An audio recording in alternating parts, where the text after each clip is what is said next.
Good afternoon, and welcome to Everybody, the podcast which shares stories that highlight people in life that make the world an interesting place, which ultimately ties us all together in unique and wonderful ways. And who am I, you might ask? I would be the head wrap socialite, wife, mom, micro influencer in the fashion and etiquette world. But on this podcast, I will be introducing you to some people who I've had the opportunity to meet along my journey, who have helped enrich me and my life in beautiful ways, and who I hope will do the same in yours.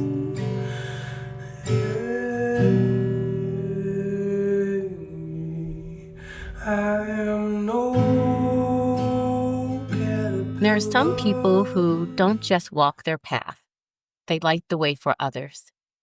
My guest today is one of those rare souls. He believes in the power of self-discovery, not just as a personal journey, but as something to be shared, something to be guided with care, patience, and love. As a co-owner of Radiant Soul Yoga, Anthony has dedicated his life to creating space for transformation, for growth, and connection. What I've learned about him is he doesn't just teach people yoga. He helps people reconnect with themselves and peel back the layers, step into their fullest expression.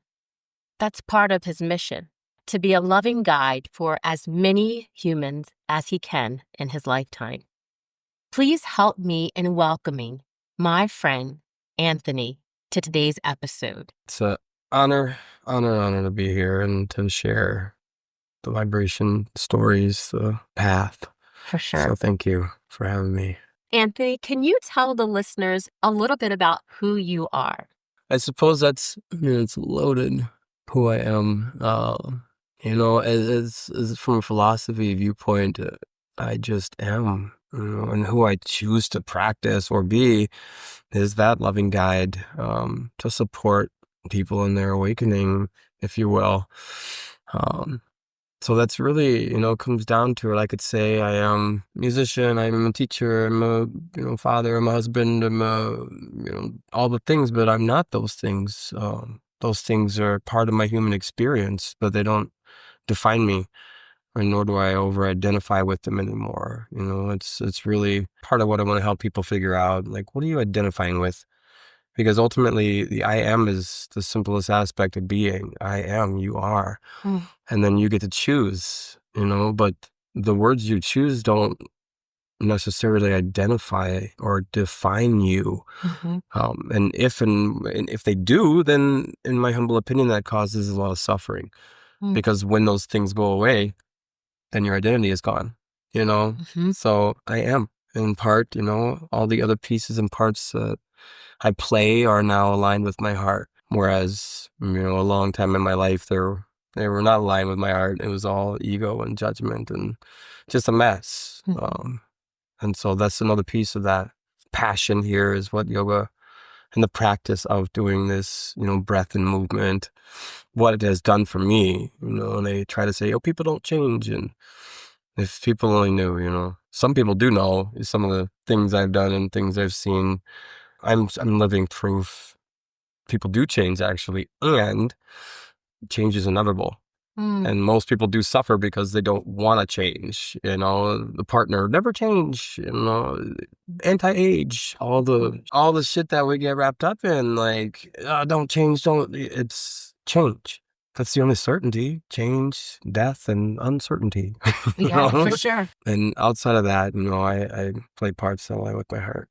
Thank you. That's so beautiful. One thing that stuck out to me is when you say that I am. It encompasses so much more than who we actually are. I think about, my own personal journey as far as like, who am I in this moment? I'm a wife, I'm a mother, I'm a sister, I'm a friend. But for a long time, you get wrapped up in the identity of who others also perceive you to be. In that, you start to lose who you should be. Right.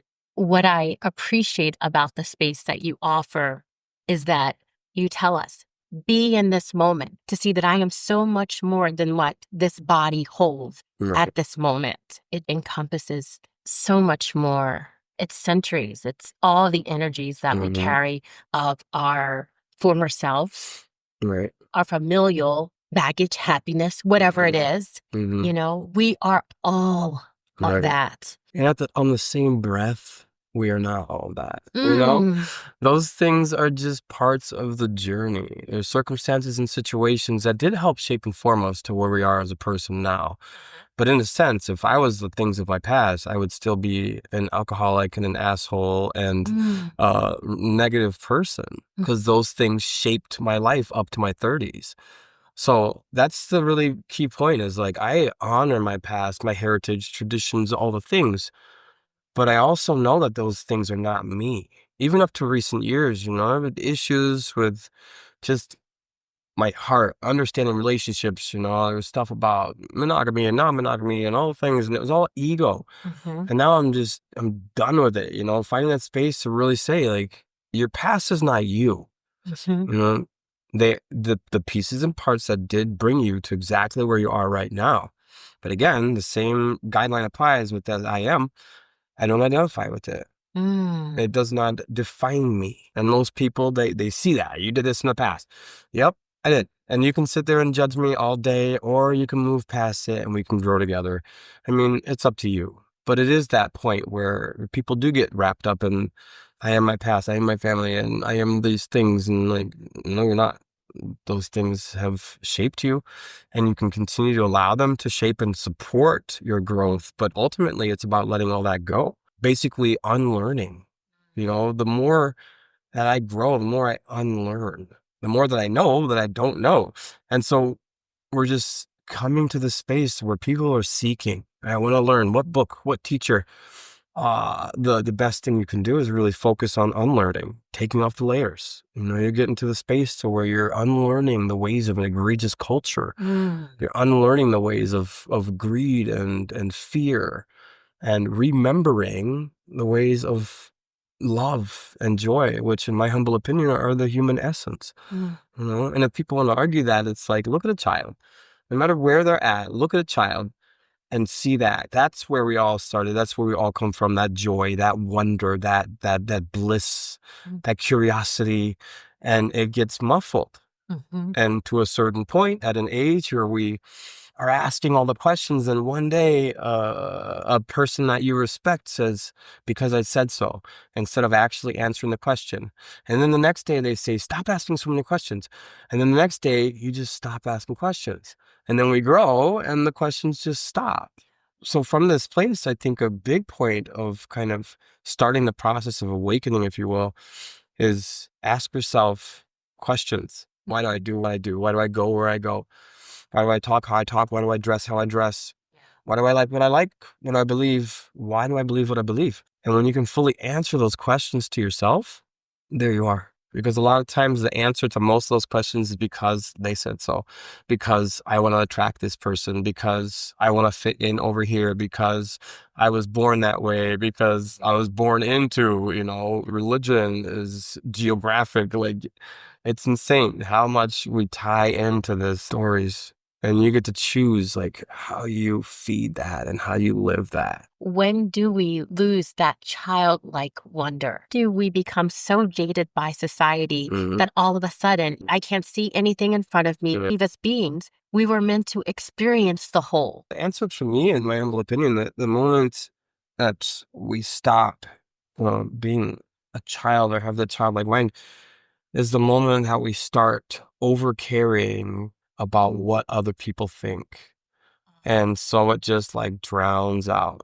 So the curiosity, like, well, if I do that and I feel that they might judge me or they might not like me. So how do I fit in? Mm. And that openness just closes up.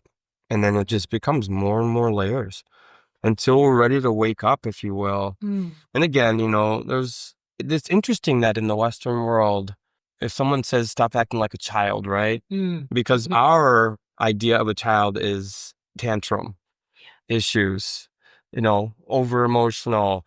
And now in the East, They say childlike mind because of the beauty of curiosity, wonder, blissful vibration of like, I love life. That's childlike mind. But interesting enough, because of our culture and the way we've been conditioned, childlike mind here is deemed negative. It's so interesting to me. And I've been really noting that, like, for me to return to that child, like, we don't, stop playing because we grow old, if you will. Like, the mentality and vibrations, we get old because we stop playing. And youth is in you. Youth is eternal. It has nothing to do with how many times you've been around the sun on this planet. Youth is of the spirit, if you will, and of the heart and soul, and that is forever, beyond our comprehension. But that says again, play. And that's why I offer that so much in the yoga room. Like, play on your mat, get on your hands, do some cartwheels, do something to break that, like, I'm an adult and I'm serious. Right. Like, break it up. Yeah. Have some fun. And that's a big piece Yeah. for wellness in general, overall. Just have fun. Enjoy your life. For sure. Enjoy being a human. There's so much more to it than just like job, sleep, home, eat, sleep, gym, do the things, just like blah, blah, blah, blah, blah. There's those mundane practices that most of which do serve in their own right, but you have to find that space, in my humble opinion, to really be able to just play, whatever that means to you as a person. It's individual. Yeah. Play, just play. Yeah, I noticed that when you do say that on the mat and you're like, play, I always have a smile on my face because a part of me does revert back to when I was that 7-year-old girl playing hopscotch or double dutch. Yeah. If only for a little tiny moment, it is there. And like you said, youth springs eternal. And if we can connect to the inner child, we'll still find the wonder in the world. Right. And it's still there. Yeah. Now, therein lies the beauty of the challenge of the words we use, right? So when I say I want to connect with, that means you're disconnected. So you can't disconnect. It's always there. You're always connected to that beautiful child.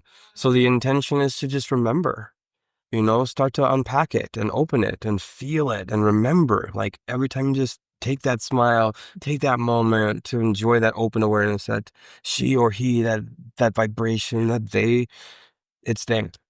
It's always there. There is no disconnect. You cannot disconnect from it. It's more so like, I just forgot. And so now I'm remembering. And that makes it a lot easier. Because if you see a disconnect, like, how do I reconnect? It makes all this work. And what's the formula? There's no formula. It's just remember who you are, what you are. And that essence of a child, that essence of joy and bliss and wonder. It's there always. This practice is about making it accessible, though it's always available. Listeners, as you can see, this is why I love going to Anthony's classes. You learn so much. You learn more about who you are becoming. During parts of the yoga class, he asked you, find your eyes in the mirror.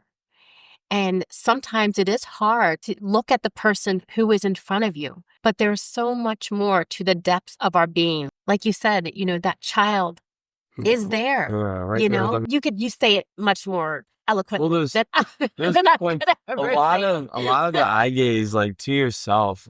First, it really starts with like discomfort. Most people can hardly look at themselves for a few moments in the mirror without extreme discomfort or awkward energy. It's like you're looking at yourself. Now, the question arises: if you can hardly look at yourself and connect to you in the mirror for a couple minutes, how do you expect to connect to any other human being? You really can't. There's a block there. There's a unwillingness to open to yourself. Thereby, inevitably, there's a clear unwillingness to open to anybody else. So superficial, sure, I love you, I see you. But if you don't see and love yourself, that love is superficial for others. And people do not like to hear that. If you can not love yourself on a full level, you really can't truly love anyone else. And this is one that's really hard for people to swallow. And it's as real as it gets, though. I mean, generally, how you see yourself and how you treat yourself is how you will ultimately treat and see others. And even in the beginning of this path for me, I saw myself as almost holier than thou bullshit, and so I started treating people like less than. And I caught it, I noticed it from the help of some friends and family and people like, hey, this feels like this. And I'm like, no, it doesn't, shut up. And then I'm gonna like go through the motions, and then ultimately the practice is about listening and hearing and really tuning in when you hear something that you're resistant to, like why? Oh, because it's not true. Well, if it wasn't true, you wouldn't be so defensive. So then it's like, okay. So, you tune into that vibration. To how you treat and see yourself becomes literally how we treat and see one another, becomes how we treat and see the planet, becomes how the world is changing. Again, from the inside out, that's where the looking at yourself and making that connection to really break free from, the fear of connecting with people. Because that's a general point. We're afraid. We don't want to get hurt. And ultimately, the heart does not hurt. The ego hurts. Your feelings get hurt. It's like, okay, again, people are doing what they know best. And generally, it's defense, coming from a place of fear. So that's the point of the eye gaze, to look at yourself and just see, okay, can I look and really see love? And I really like receive what I see and accept what I see? Because body dysmorphia, for a lot of people, men too, people don't think men are weird about their bodies, but we are.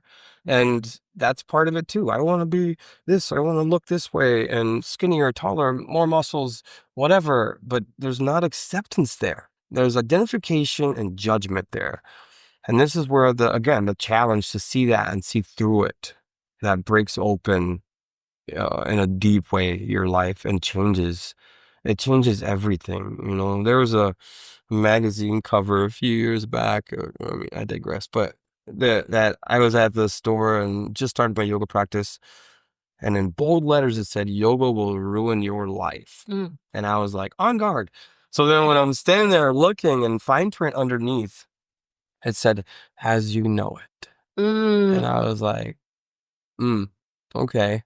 So when I really, really now reflect back as like yoga did ruin my life, the circumstances and stories as I knew it, because I mean, it changed everything from, again, the way I think to the way I walk, to the way I stand, to the way I play, to the way I love people, to the way I share my heart and soul in that room and everywhere I go, in song, all of it. It ruined my life as I knew it. Yeah.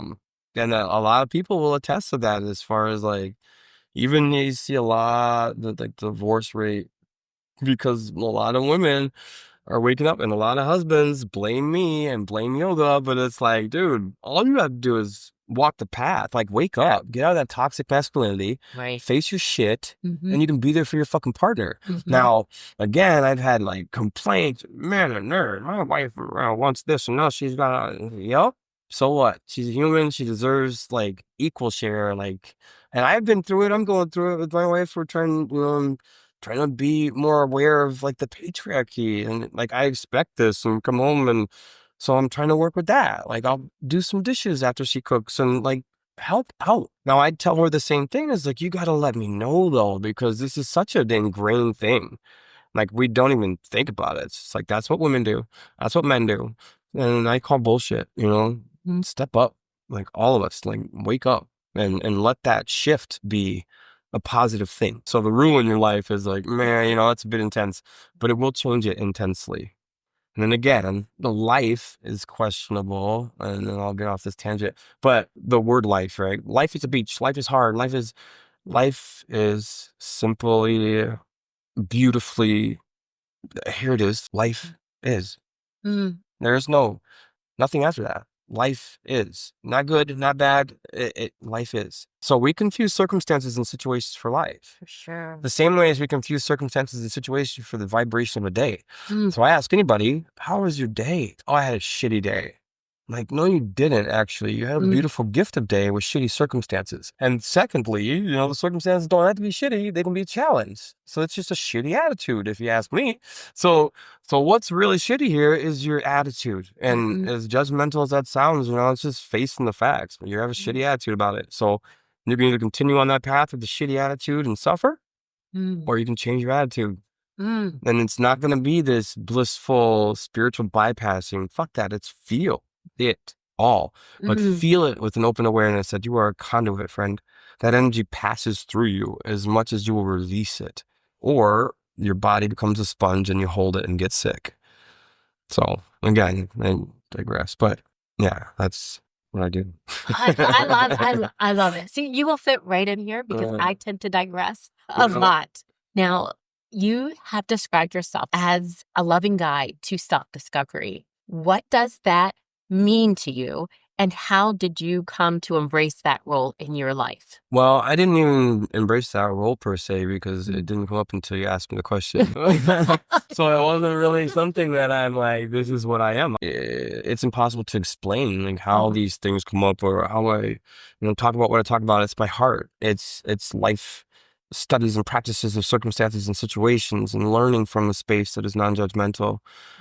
So I've never really thought of that as my role per se until the question was asked. Mm. And so what that means to me is supporting people in the process of discovering who they actually are.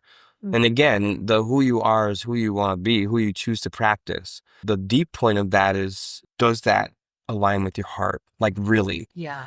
And so a lot of people play the parts that don't align with their hearts. They play the part that aligns with culture. I'm supposed to. I should do. I stopped shooting on myself Mhm. years ago. I don't do should anymore. It's like I choose, Mm. and I choose to do this or that. Mm. And so, in my humble opinion, even the vibration of self-realization, that is one of the greatest gifts that you can give to the world. Like straight up, self-realization. Know yourself. Share that out, because ultimately, underneath all the bullshit, it is love, bliss, joy. And if you're willing to do that work, that self-realization, that is what I guide through is again through movement, through breath, through mindful awareness, and question everything, And that says again, I'm not against anything. I'm just curious about everything. So Mhm. I'll ask all the questions, and a lot of people don't like that, especially when it comes to like religion or politics. It's just like ask questions. Mhm. 'Cause I call bullshit, on all of it. Right. And even in the spiritual world right now, like, it's a fucking mess out there. Mhm. So many people exploiting seekers and, "Oh, Yeah. if you do this, you'll get that," and, this is not that. But, yeah, ask questions, challenge it. But for me, that guide to self-realization is exactly that. Move your body, question things, deep breath, drink the water, eat well, Uh-huh. I mean, I eat okay. I eat good because my wife cooks great food. That's fantastic. That's magnificent. But if it wasn't for her, it would be like Hot Pockets and peanut butter and jelly sandwiches. And that's fine too. I think a big part of what we're missing on diet, I'm not gonna go all into that, but it's Mhm. like this culture's got that shit twisted. Mhm. Like 3 meals a day, blah blah. And there's days where I only eat 1 meal a day, and it's listening to my body. But ever since we're knee high, eat all your food at that table. And this is the time we eat. And it's like the body and the energy of like the animal, I don't believe is created for that. Like you feel it. And depending on the energy you exert, you put the fuel back in. Yeah. And if I'm not feeling like fueling, then I'm not going to fuel. Mm. Not because of a time of day, Yeah. or because you say I'm supposed to eat right now. No, thank you. Thank you. I'm not hungry, actually. So, Delving a little bit deeper. So, what was your personal journey of self-discovery like? I mean, it was a mess. It was a mess. It was a mess because I didn't have a guide. I didn't have a mentor. I didn't have a Mm. teacher. It was just me and my ego. And my ego took over Yeah. for like 15 years, maybe even 16 or 17, actually. If I'm being honest about it. Yeah. Yeah, I didn't have a teacher, so it was just a mess. Mm. I was all over the place, subscribing to this and that and all the energies and chakra this and like, I'm not denounce anything. Mhm. I'm not God, if you Mhm. Jesus Christ and resurrection, all the things. I don't denounce it. I'm just Mhm. willing to admit I have no idea. Mm. So chakras, great concept, great theory, but I don't know. I don't know if there's little spinning circles of energy up my spine, and I'm not going to pretend that there are. Yeah. I can honor that vibration, and whoever wants to subscribe to that, go right ahead. Mhm. But for me, I did subscribe to that for a while, and I got lost in it. Just like again, that kind of holier than thou, better than vibration came up, and just gross. And so the practice for me was continuing. I fell, I rise, I fell, I rose, I fell, I rose. And every time I fell, I got up a little slower and just paid a little more attention. And, and that's the vibration of, the definition of insanity is doing the same thing over and over and expecting something different. For sure. And so I had to go through it. Mm-hmm. And it was well over a decade of just like deep digging, diving, shitty mess, slugfest, until I realized, like, what am I fighting? What am I fighting actually? But we're taught good and evil, right? So the light wolf, the dark wolf, which one do you feed? Yeah. Again, theory, judgment, like, is that where you're gonna go with it? Or you can realize that there is no fucking fight at all. You don't have to fight. There's not a fight. It's about surrender. It's the exact opposite. And just like us right now in this time with politics and rise against, the movement, if you will, is underground like mycelium. It's all connecting. And to the point where one day when we do break ground and change that shit, it's going to be unstoppable. But it's not against, it's not a fight. This is about surrender and act. Yes, do the things, but surrender from that space. So that was like, the People's Union, USA, the vibration of like the economic blackout, pushing back a bit, but from a space of surrender, like just stop buying shit. Yeah. Stop buying so much shit. Yeah. Because we put the money in their pockets. Like we're making this capitalism. Yeah. We've done it. We created it. So I don't know why people are surprised that it is how it is right now. Like money rules because we have given it that power. So taking that back is part of the practice as well. But yeah, my whole journey, I mean, it started on my mat and it's spread out. And again, there's a mess, a shit show, if you will, all the way up to recent years, like really dialing into like, oh, there I am. Okay. I see you. And I can honor all the shit that I've done and been through, even on the yoga path.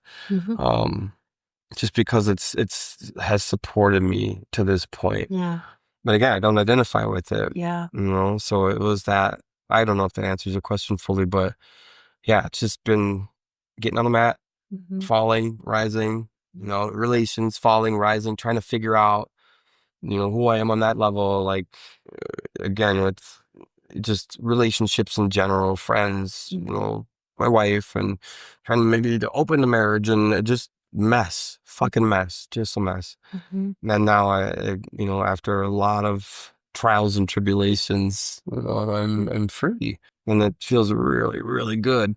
And that is what, like, the passion for me sharing this path is. It comes back to what it has done for me, like how much it has transformed me as a person on so many levels. And there's only like one human that really, really knows that on a deep soul level, which is my wife, Andrea. And we've been together for like 19 years, married, but before that, I mean, we got married for a trip to Jamaica and to just like, it was what we were supposed to do. And so that was what it was. And all the way through this path, we've had our hits and misses and why let's get divorced and we're not going to work together. And then now we're just perfectly good and sorting ourselves out, like in the best way, communicating. We have separate rooms. This is when we were going to get a divorce legally years and years ago. We just split up. Yeah, this is my room, this is your room. When we decided to come back together, we both agreed, like, I want my own room, that's my own bed, my own space. And we're like, yes, please. So now I suggest and recommend that to everybody. If you have the means, get your own room, because you get to design it. This is your space to just go when you need it in your home. But otherwise, it's just smashed together that you do not identify with, but it's just you two. And there is no space for just you. So if you have the means, get your own room. That was a game changer. Especially because we all sleep different, right? And our sleep schedules were different. I work on the weekends. I'm up at 5 o'clock in the morning. She likes to sleep in till like 6, 7. She's weekday on weekend. It made sense. Yeah, I sleep like this and just spread out sprawled. And she likes 38 pillows and weighted blankets. I'm just one blanket and one pillow, simple. So you get your own vibration. It's huge. Yeah. My point is, we've been together for a really long time. She's seen the darkest parts of me. I've known her since I'm 5 years old. We're family friends. We've known each other like for our entire life. And now we're at this place where it's like we're just like the deep kind of love that Mm. that is beyond comprehension. Like no matter what the future holds, it's like we know, like That's your person. in a sense. I don't connect it like that anymore Okay. for anyone. Mm-hmm. I don't recommend it for anyone because again, things change, people change, and that could change for her. Next week, she could be like, I don't feel this anymore, and it would suck. Mm-hmm. But I know I would be okay because that's a part of it too. When we don't attach to this is my person, this is my, and just like anything, right? Non-attachment is not about detachment. Non-attachment is about understanding that if and when, how about when these things go away, person, thing, substance, you're going to be okay. That's not attachment. Attachment is, if I don't have this, I'm going to lose my shit. This person's gone. I can't even. That's attachment, and that's dangerous, right? So non-attachment says, when these things go, because they all will. Oh, at some point, right? Yep, all of it will. Yeah. I will be okay. So yes, it'll hurt. Or yes, I go through the grieving, whatever it is, for whatever reason, whatever the vibration. It can be a challenge, but I will be okay. I am already okay. And from that space, understanding, like that applies to everyone and everything. That's interesting that you would say it like that, because at the root of it all is love, like experience, but we have to recognize it. Attachment. So as some of the listeners know, it'll be 8 years this year that my mom passed away. My world crumbled. The world that I knew it crumbled because, she was my best friend. I talk about 100 times a day as if she was next door. But now I can see, looking back, there were a lot of moments that she was already kind of preparing me. Not that she knew if her time was coming, but she was kind of preparing me where she was going to launch me. Right. And she'd always tell me, at some point, I'm not going to be here anymore. Yeah. Okay. Preparing me, but I didn't want to see it because I am attached to her. That is my mother. I need her. Yeah. But in that, I have been able to see, not that it still doesn't hurt, it just hurts in a different way. I am okay. It's taken me 8 years, and I'm sure it'll take another 100 years. Thank you, Mother. But yeah, none of this will be forever. And I have been marinating on this ever since I started taking your classes. Is you say, enjoy this moment, for this moment too shall pass. I feel like that's a very important staple point of this practice in general, actually. This too shall pass. Because as I say in class, it's really easy to apply that when things are uncomfortable or when things are painful. This too shall pass. It's almost like a bypass. So you don't actually feel it, or you get to say, oh yeah, it's going to be better one day. It applies even more so importantly for people to understand this too shall pass applies to the positive aspects, to all of the things that you will ever experience. And so, when people hear that, fear comes first, right? Oh my God, attachment. And so I want to be around this and do this more because it's going to be gone. Instead of actually just being in that moment and appreciating it for what it is, because it will be gone. So this is why every class I teach is from a place of passion and from a place of like, I know this could very well be the last class I teach. So I'm going to come with my heart. I'm going to give my everything in every class I guide because I know full well that might be the last one. Every time I sing from my soul because I know full well my voice tomorrow I might lose an arm. I might be able to play guitar. I might die. I mean, this could be the last time. So I'm going to share out and give it my all. It goes into everything, driving my car. Like I enjoy this car and the wind and music and like just, and then I got to a point for a little bit there with this too shall pass was like, people always say, I'll see you tomorrow or I'll see you soon. I'm like, you might not. The reality is, I used to say, I'm hopeful to see you soon, or I'm hopeful to see you again. And I feel like that was a bit much. It was freaking people out. So, so I stopped. But it was the reality, man. I hope I see you again. I don't know. I mean, not. You never know. And nobody thinks they're going to die. The human brain can't even fully comprehend what that means, that you're not going to exist soon. Soon is subjective, but you're not going to exist. And we just can't compute. No, I'll see you tomorrow. I'll see you again. You might not. And so honor the time that you get and share it out. And that is The essence of this too shall pass, not from fear and attachment, but just grateful for everything you get to do, For sure. for everything that your body does for you, Thank you for sharing that. This kind of energy, it's a lot of information, if you will, but it comes down to common sense, There was something that I was watching a few years ago, and there's common sense specialist. That sums it up, that this is all about common sense. And common sense is not so common these days because everybody is just like following the lead, like a bunch of lemurs walking off a cliff, instead of actually like stopping, feeling like, oh yeah, if I eat poison and get sick, and then I wonder why I'm sick, but I keep eating poison. It's the same with negative thoughts. It's the same with shitty processed foods. It's the same with, not drinking the water and not moving your body. But you wonder, why am I not as flexible? Because you don't fucking stretch. Why am I so da-da-da? But again, we're just like blinders on, seeking this quick fix pill, the instant gratification. That's the age of instant gratification that has gone on for far too long. And it's like none of this is instant in a sense, but the practice of this drinking the water, stretching your body, mindful thinking, it's the answer to a lot of issues in our tissues. Right. Drink water, deep breath, mindful movement, mindful thinking. Like outside of that, yes, there are other things with pharmaceuticals and different things that serve the human body. But this is a very fundamental point that a lot of people are missing out on. Deep breath is a huge one. They say that, 50 conscious breaths a day will do more for you than any self-help book or any practice. 50 conscious breaths. And people try to say, I don't have time for that.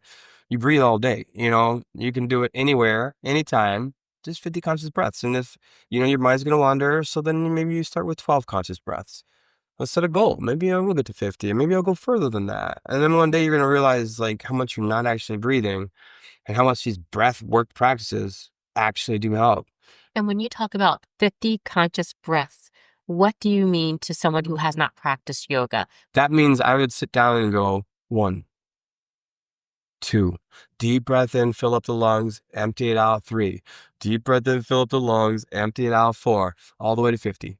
Are you Full thinking conscious anything? breaths. No, you can't think when you're focused on your breath, actually. If you're truly focused on like, I breathe in, I breathe out, you can't think. And that's the cool part about like the practice on the mat. When you really get into the breath and rhythmic movement, it is virtually impossible to think if you're focused and present. Now you can wander off, but then you're not focused on your breath. If you're focused on your breath, you cannot actually think per se. Again, the thoughts are, I breathe in, I breathe out, and thereby you can't think. So if I'm saying, taking that breath, breathing out 1, really focusing on that breath and focusing on the way it feels to expand those lungs and empty those lungs and really, really focus on the physical attributes of what you're doing, it's impossible to think. Again, it'll come up, it'll trick in, and then you just start back over. Maybe not 0, maybe you stay with the number you're at.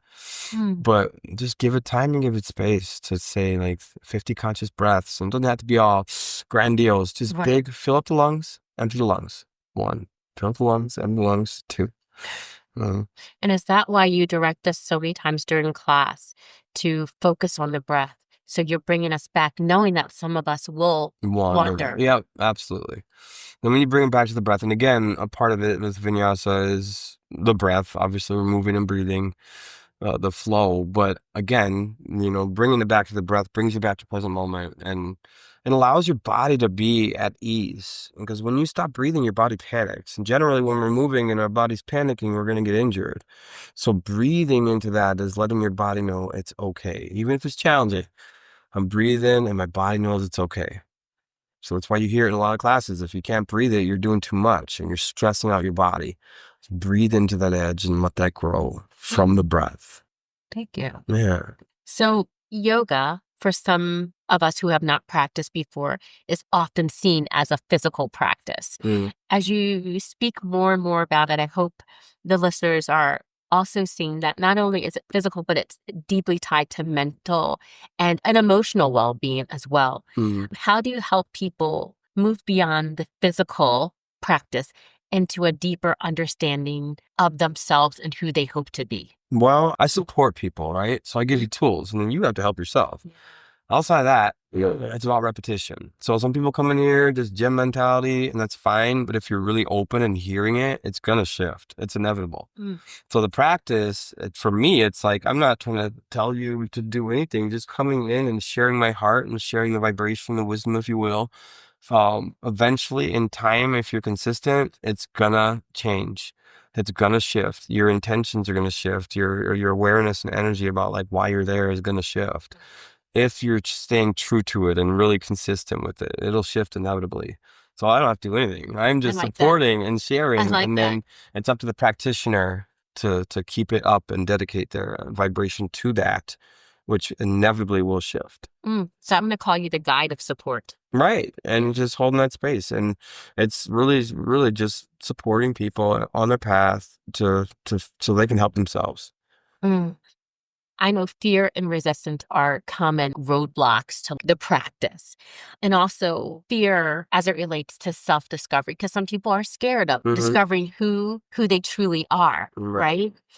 How do you guide, being the supportive guide that you are, people through those moments of that discomfort? Well, I would just say, again, the reminders of breathing and feeling and honoring that, like, even sometimes the fear is not real. It's coming from a place of like disbelief. And again, I'll circle back, but to say who they are, right?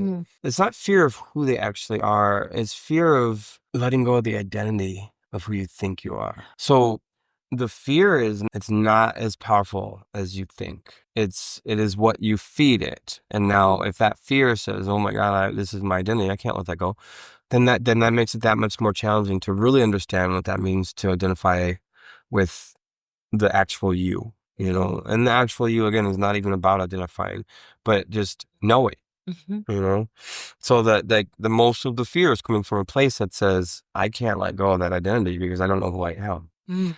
But the practice that I would guide is to say, let go of that identity so that you can understand like your choice to be who you want to be and how you want to be. Because, I think a more appropriate question of like, when they say existential crisis and people are like, who am I?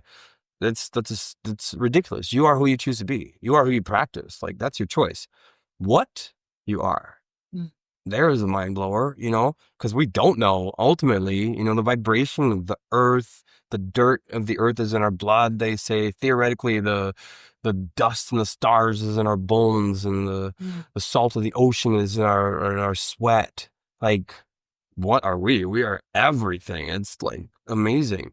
So that's more appropriate to try to really dig, like, what am I versus who am I? Because who I am is my choice. That's my practice.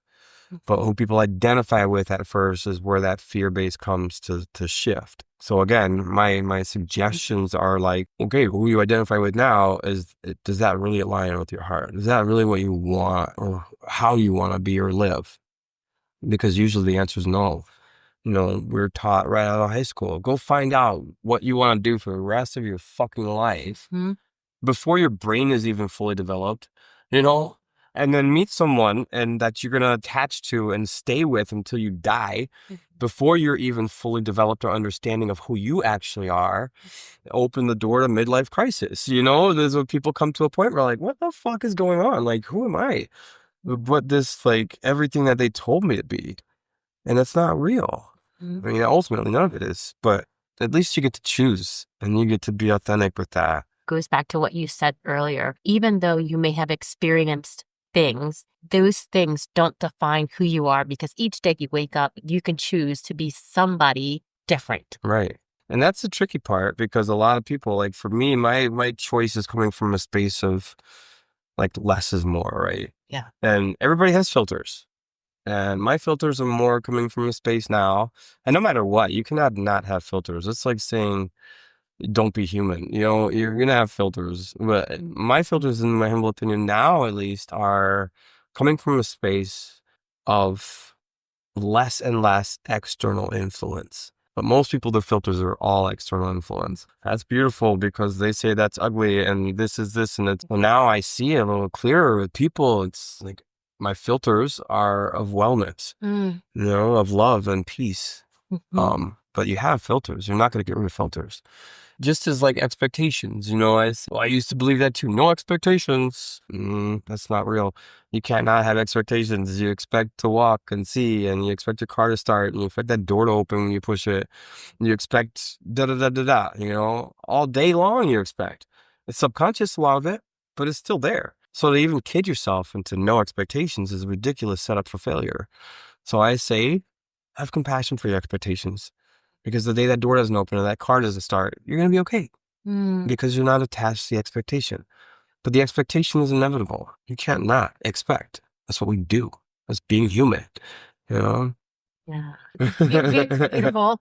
Looking ahead, what's next for you and Radiant Soul? That's perfect. I have no idea. Mm. And I don't even I am at the first time in my entire life as a human. I'm completely content. I don't have aspirations on that level anymore. What I do is I'm living that dream. I'm living that 100% authenticity, like the roots of this space. I've had a couple opportunities to expand and do these things, and I don't need that. I don't want that. I would love to share with as many people as I can, but I don't want to be a franchise or a bunch of teachers. This is my soul. And I do have one teacher here, and she's amazingly growing and a beautiful contribution to the studio. This is my soul. This isn't your run-of-the-mill yoga studio. And what I guide is what I live, and that's what I would expect from anybody that guides here. But for me, I feel like right now, right here, where I'm at with this space, if I lived the rest of my life in this space, working a weekend shift to support some of the bills, I'm good with that, And so I don't see all this, what do I want in the future? I just want to keep sharing and keep growing, which we're doing. So I'm living it. I love it. I love it. Contentment and love. Yeah, absolutely. Most beautiful things that I think I have ever experienced as a yoga student is the way that you incorporate your love of music in the class. For those who have not taken an Anthony yoga class yet, I will tell you again, you must try it because it is amazing. When I was on the mat and we were in our final resting pose of Shavasana, I heard this music. And first of all, this voice is amazing. It touches something deep within. And then I'm like, is that my yoga teacher? Is Anthony playing the guitar? Because I thought it was a song, that you're playing through the speaker. No lie. I left this class in such a state of bliss. I called my sons. I was like, you will never guess what just happened. And I told my husband. I told my aunt, this is amazing. So much so that I was trying to find your music on iTunes. There are no words for the gift that you give us at the end of class, honestly. And selfishly, I would ask you if you would feel so inclined to share just a piece with the audience. Yeah, I supposedly don't know how the audio will sound, but we can try it. I am no caterpillar. I am no butterfly. I am everything in between. Please tell me you know what I mean. For I am the darkness, and I am the light. I am the love deep within, and I know I am the reason that I fight everything in between, laughing and crying, living and dying.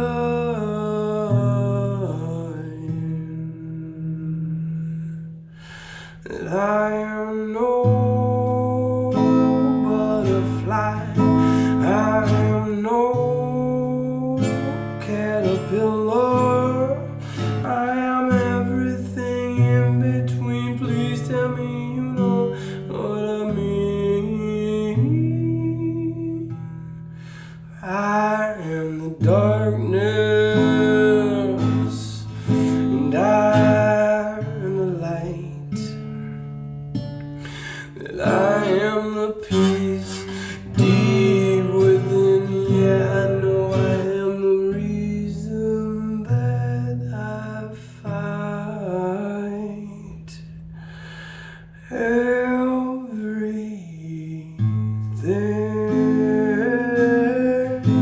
in between, flying and falling, clearing energy and wallowing.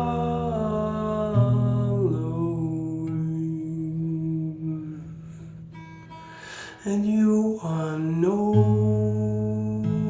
caterpillar, you are no butterfly, you are everything in between. Please tell me you know what I mean. And you are that darkness, and you are the light, and you are that peace and love deep within. Best believe you are the reason that you fight everything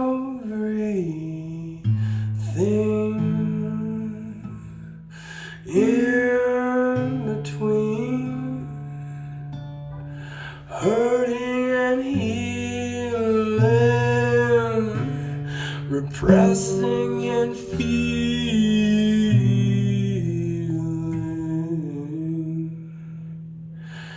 everything.